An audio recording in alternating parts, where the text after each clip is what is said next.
नमस्कार। आज हम क्लाइमेटोलॉजी में क्लाइमेटिक बेल्ट, सब क्लाइमेटिक बेल्ट और प्रेशर बेल्ट के बारे में स्टडी करेंगे। आप सब जानते हैं कि हमारी पृथ्वी पर मुख्य रूप से 3 क्लाइमेटिक बेल्ट होते हैं, लेकिन इसके बीच में बहुत सारी सब क्लाइमेटिक बेल्ट और प्रेशर बेल्ट होती हैं, जिन्हें देखकर हम कन्फ्यूजन में पड़ जाते हैं। तो इन चीज़ों को आज हम क्लियर करेंगे। देखिए, मुख्य रूप से हमारी पृथ्वी पर 3 क्लाइमेटिक बेल्ट हैं। पहला आप देख रहे हैं, कर्क रेखा से मकर रेखा के बीच 23.5 डिग्री उत्तरी अक्षांश से 23.5 डिग्री दक्षिणी अक्षांश तक ये उष्णकटिबंधीय जलवायु पेटी है, पहली पेटी।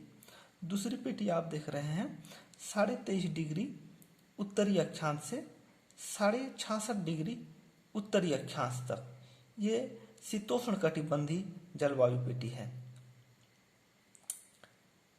Temperate climatic belt. उसके बाद आप देख पा रहे हैं कि ये 66.5 डिग्री उत्तर से 90 डिग्री तक, यानी पोलर रीजन तक, ये पोलर बेल्ट है ना।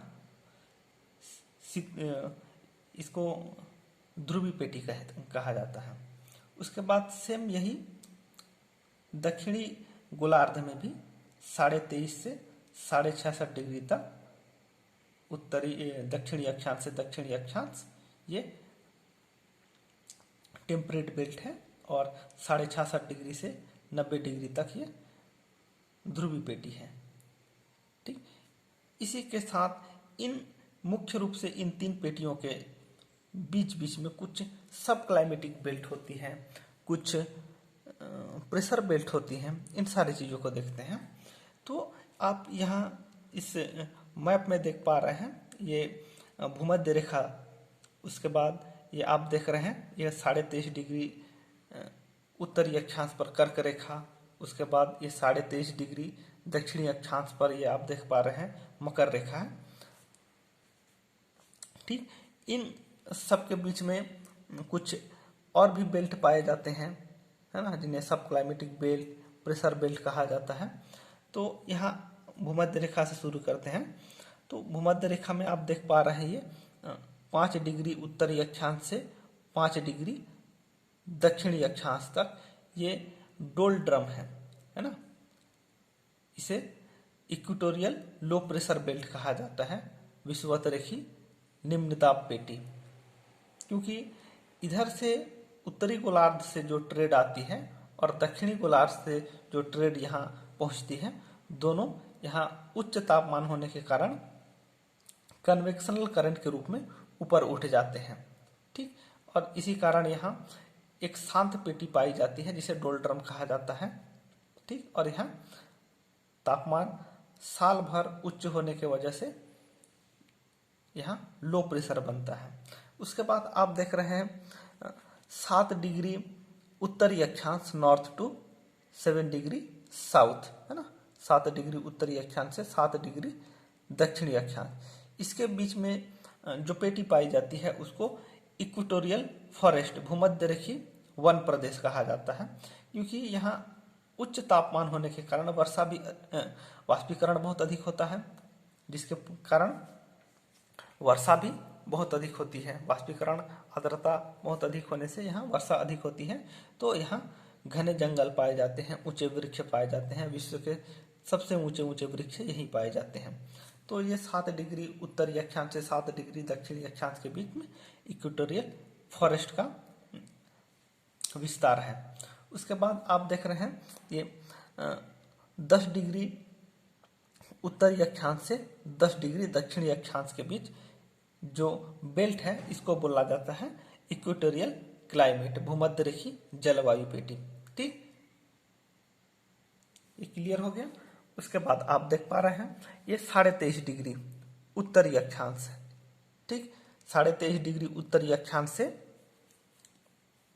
66.5 डिग्री उत्तरी अक्षांश, सेम यही दक्षिणी अक्षांश के लिए भी है, दक्षिणी गोलार्ध के लिए भी है ना।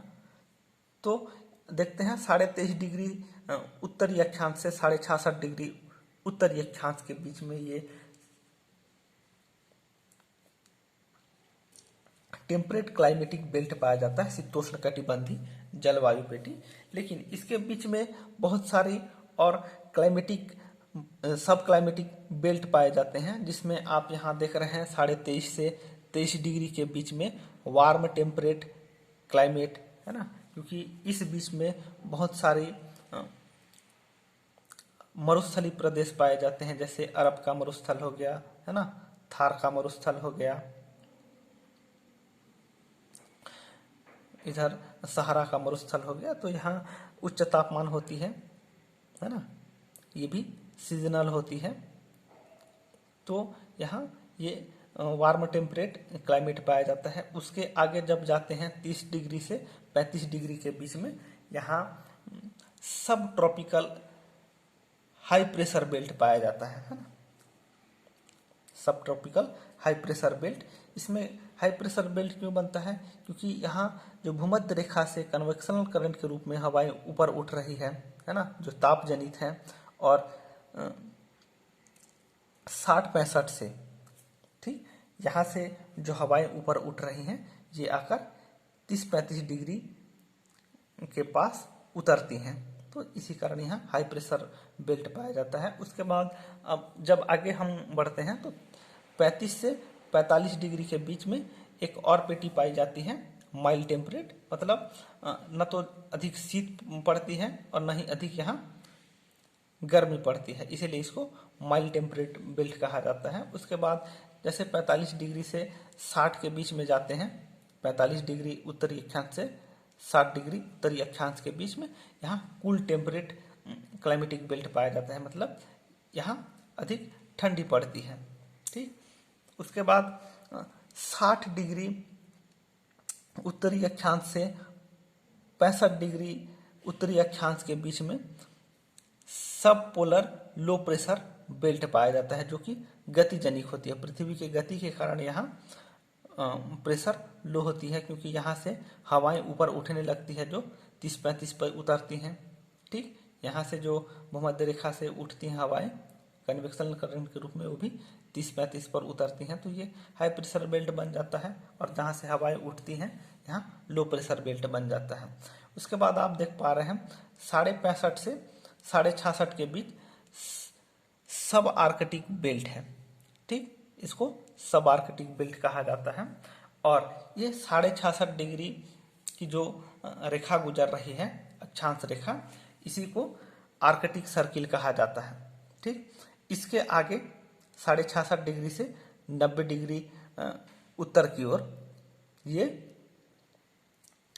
पोलर बेल्ट है। ठीक, ये ध्रुवी पेटी है।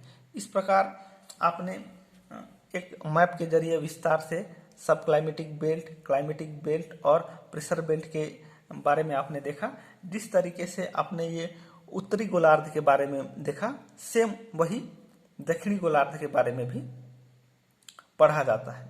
ठीक, धन्यवाद।